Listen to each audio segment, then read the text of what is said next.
रामगढ़ एक बहुत ही छोटा गांव था जिसमें बस एक ही दुकान थी और उस दुकान का दुकानदार सुखिया बहुत ही घमंडी था।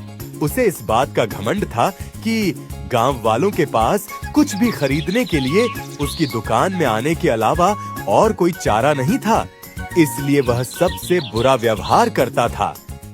सुखिया जी, हम कब से यहाँ खड़े हैं, अब तो सामान दे दो। अरे देख नहीं रहे कितनी गर्मी है, ठीक से पंखा भी नहीं करने देते।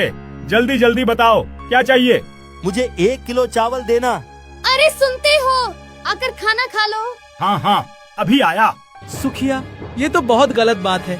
हम इतनी देर से यहाँ धूप में खड़े हैं और तुम हमें बिना सामान दिए दुकान बंद कर रहे हो। अरे तो मेरे लिए खड़े थे क्या? अपने लिए खड़े थे? सामान तुम्हें चाहिए या मुझे? अगर इतनी ही दिक्कत है तो जाओ और कहीं और से खरीद लो। अपने घमंड में चूर सुखिया दुकान बंद करके चला गया और गांव वाले चाहकर भी कुछ नहीं कर सकते सिवाय आपस में बात करने के। सुखिया की रोज रोज की यही कहानी थी। फिर एक दिन एक बूढ़े बाबा उसकी दुकान में आया और देखा सुखिया अपनी दुकान में सो रहा है। सुनो बेटा, बहुत जोर से भूख लगी है, कुछ खाने को मिलेगा। दिखाई नहीं देता मैं सो रहा हूँ। आ जाते हैं परेशान करने, जाओ बाद में आना। पर बेटा, भूख तो मुझे अभी लगी है, फिर बाद में आकर क्या करूँगा। ठीक है, बोलो क्या चाहिए। वो फल दे दो बेटा। धन्यवाद बेटा, भगवान तुम्हारा भला करे, तुम पर उनकी कृपा बनी रहे। रुको, मुझे कृपा नहीं, पैसे चाहिए पैसे। इसके 20 रुपए हुए, चलो पैसे निकालो जल्दी। मैं तो एक गरीब बूढ़ा हूँ बेटे, मेरे पास पैसे नहीं हैं। क्या पैसे नहीं है? तो फिर यहाँ मुफ्त में मेरा समय बर्बाद करने आए हो? चलो जाओ यहाँ से, पता नहीं कहाँ कहाँ से चले आते हैं। पैसे ना मिलने पर सुखिया गुस्सा हो गया और बिना सोचे समझे बाबा से अपने फल छीन लिए और उसे वहाँ से जाने को कहा। तभी पीछे से मनोज आ रहा था और उसने सुखिया को ऐसा करते हुए देखा और तुरंत वहाँ गया। रुको सुखिया, तुम क्या कर रहे हो? एक भूखे बूढ़े बाबा का अपमान, ये अच्छी बात नहीं है। बूढ़ा हो या जवान, मुझे मेरे पैसे चाहिए। मैंने यहाँ कोई धर्मशाला नहीं खोल रखी जो मुफ्त में अपना सामान बांटता चलूं। तुम्हें पैसे चाहिए ना? मैं देता हूँ पैसे।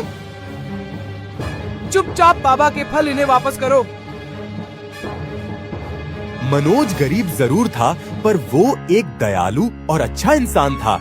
उसने सारे पैसे देकर सुखिया से फल खरीद लिए और वो फल बाबा को दे दिए।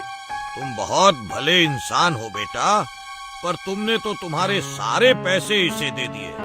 अब तुम क्या करोगे? मेरा ध्यान ऊपर वाला रखेगा बाबा। आप भूखे हो, इस पैसे की ज्यादा जरूरत आपको है। आप ये फल खाइए। भगवान तुम्हारा भला करे, तुम्हें तुम्हारे अच्छे कर्मों का फल बहुत जल्दी मिलेगा। धन्यवाद बाबा। तुम्हारा कल्याण हो। बूढ़े बाबा वहाँ से मुस्कुराते हुए चले गए, पर किसी को ये पता नहीं बूढ़े बाबा कोई मामूली बाबा नहीं थे, बल्कि एक सिद्ध साधु बाबा थे जिसने मनोज के बर्ताव से खुश होकर उसे आशीर्वाद दिया। और जब मनोज वहाँ से कुछ ही दूर गया तो उसे एक पेड़ के नीचे एक पोटली मिली जिसके अंदर कुछ चमक रहा था। ये क्या है? इतने सारे सोने के सिक्के, पता नहीं ये किसका है। अरे कोई है? ये पोटली किसका है? कोई है? मनोज ने इधर उधर बहुत खोजा पर उसे दूर दूर तक कोई नजर नहीं आया। मनोज समझ गया कि जैसा कि बाबा ने उसे कहा था, शायद यही उसके अच्छे कर्मों का फल है। लगता है ये बाबा का चमत्कार है। उन्होंने जाते जाते मुझसे कहा था कि मुझे मेरे अच्छे कर्मों का फल जल्दी ही मिलेगा। मनोज सोने के सिक्के से भरी पोटली लेकर वहाँ से चला गया और उसे बेचकर जो भी पैसे उसे मिले उसे उसने गांव में एक नई दुकान खोली जिससे लोगों को सुखिया जैसे घमंडी दुकानदार से छुटकारा मिल पाए।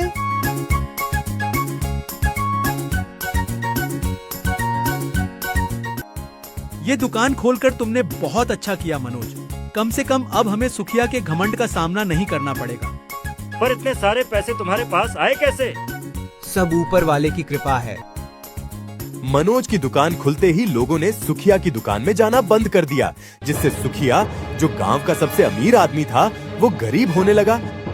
और जब उसे ये पता चला कि ये सब मनोज की दुकान के कारण हो रहा है, तब उसने मनोज की दुकान बंद करने की एक तरकीब सोची। इस मनोज के कारण मेरा ये हाल हुआ है, उसको तो मैं छोड़ूंगा नहीं। हो गई चोरी सुखिया। चोरी? तुम्हें कैसे पता? अब तुम्हारी दुकान तो चल नहीं रही, तो मनोज की दुकान बंद करवाने का सबसे अच्छा तरीका तो यही है कि उसकी दुकान का सारा सामान ही चोरी कर लो। क्यों, यही है ना तुम्हारी योजना? मुझे सब पता है, पर याद रखना, सबको अपने कर्मों का फल मिलता है, चाहे कर्म अच्छे हो या बुरे। साधु बाबा की बात सुनकर सुखिया आश्चर्यचकित हो गया, क्योंकि उसने जो बात सोची थी वो सारी बातें साधु बाबा को पहले से ही पता थी। कौन हो तुम? मैं हूँ महर्षि मलकम। उस बूढ़े बाबा की असलियत जानकर सुखिया के होश उड़ गए, क्योंकि ये कोई मामूली इंसान नहीं, बल्कि परम सिद्ध और चमत्कारी महर्षि मलकम थे, जिनके पास बहुत सारी शक्तियां थीं। मुझे माफ कर दीजिए महर्षि, बहुत बड़ी गलती हो गई मुझसे, जो आपको पहचान नहीं पाया और आपका अपमान किया। मैं हूँ या कोई और, तुम्हें किसी का अपमान करने का हक नहीं है सुखिया। अपने घमंड में तुम इतने चूर हो गए कि लोगों का अपमान करना तुम्हारी आदत बन गई। वहीं मनोज गरीब होते हुए भी अपनी हैसियत से बढ़कर भी लोगों की मदद करने से पीछे नहीं हटता।